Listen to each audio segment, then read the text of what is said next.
महाजग्य जायखौ जोङो गोबाव समनिफ्रायनो नेबाय थादोंमोन दिनै जोङो फिथाइखौ जों मोननो हाबाय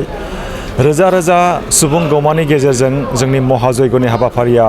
जाफुंसारबाय बियो जोंनि ब्रह्म धोरोम सिबियारिफोरनि थाखाय मोनसे जारिमिनारि सान जाबाय बे हाबाफारियाव जोंखौ मदद खालामदोंमोन बिटिआर सोरखारा बिथांमोननिसिम आं साबायखर बावदों रोजा रोजा साबायखर बावदों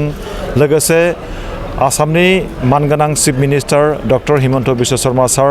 बिथांखौ आङो साबायखर बावदों बिथांनि बेयाव नुजाथि फैनाया जोंनि थुलुंगा जोङो जोबोरै देरगानाय मोनदों जोंनि रंजानायखौ जोङो फोरमायथ्रनो हायाखै जोंनि खुसिखौ जोङो फोरमायथ्रनो हायाखै बिथांनिसिम जोङो साबायखर बावदों लोगोसे बे महाजग्यनि जाफुंसारनाया जोंनि रोजा रोजा सिबियारि बिथांमोननि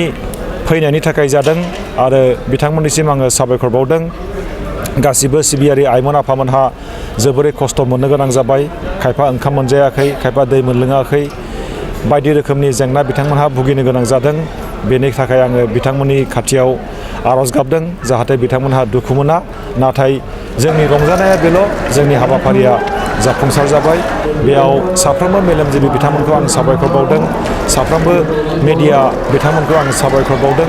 मेडियानि गेजेरजों जोंनि बे हाबाफारिया बुहुमनाङैनो गोसारगोन बेखौ आं मिजिंथिदों आरो लोगोसे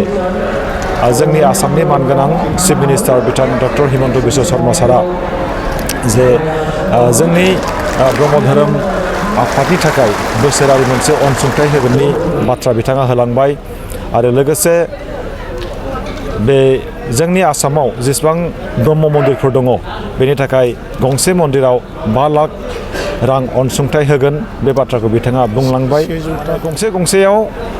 5 लाख रां होगोन होननानै बिथाङा बुंलांबाय बेनि थाखाय जों साबायखर बावदों बेयो जोंनि थाखाय जोबोरै थुलुंगाथाव आरो लोगोसे गुरुधामाव गुरुदेबनि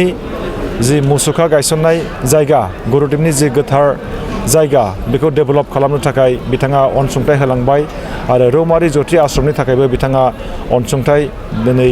डिक्लेयार खालामबाय बेयो जोंनि थाखाय जोबोरै देरगाथाव बेखौनो जोङो नेबाय थादोंमोन मानो होननानै बुङोब्ला जोंनि बे धोरोमारि आफादा रांखान्थि बिथिङावबो लोरबां आरो सोरखारनि मदद मोननायनि बे राहाजों जोङो जोंनि मन्दिरफोरखौ जोङो मोजाङै लुनो हागोन गुरुदेबनि जोनोम जायगा बेखौ जोङो मोजाङै खालामलांनो हागोन आरो ज्योति आश्रमाव होलांनाय बै जायगाखौ जोङो मोजां खालामलांनो हागोन बेखौ जोङो नोंथांमोननि चेनेलनि गेजेरजों रायजोफोरनि सिगाङाव जोङो बुंबाय आरो जोबोरै थुलुंगाथाव दा जर'खायै आङो ब्रह्म धर्म क'अर्डिनेशन कमिटिनि मासिगिरि महरै साफ्रोमबो रायजो राजा बिटिआर सोरखार मेलेमजिबि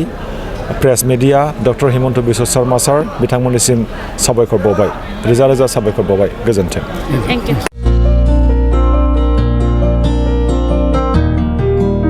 उदालगुरि नोगोरनि शंकरदेव मिशन हाई स्कुलनि साखाथियाव थानाय रेगे-रेगां दख'ना गलायाव लफाय एफएनएफ महर ब्रेन्ड बिबार ब्रेन्ड आर'नाइ ब्रेन्ड जुरिपाट माथानि बायदि बायदि रोखोमनि दख'ना आर'नाइ ब्लाउस फालि आरो बर'नि साबसिन हामसिन आगरनि जिफोरखौ हलसेल आरो रिटेल मोन्नैबो बेसेनाव बायनो हागोन बेनि थाखाय नोंथाङा 7896313108 एबा 8471820909 जानबुं नाम्बाराव सुलाद लानो हागोन।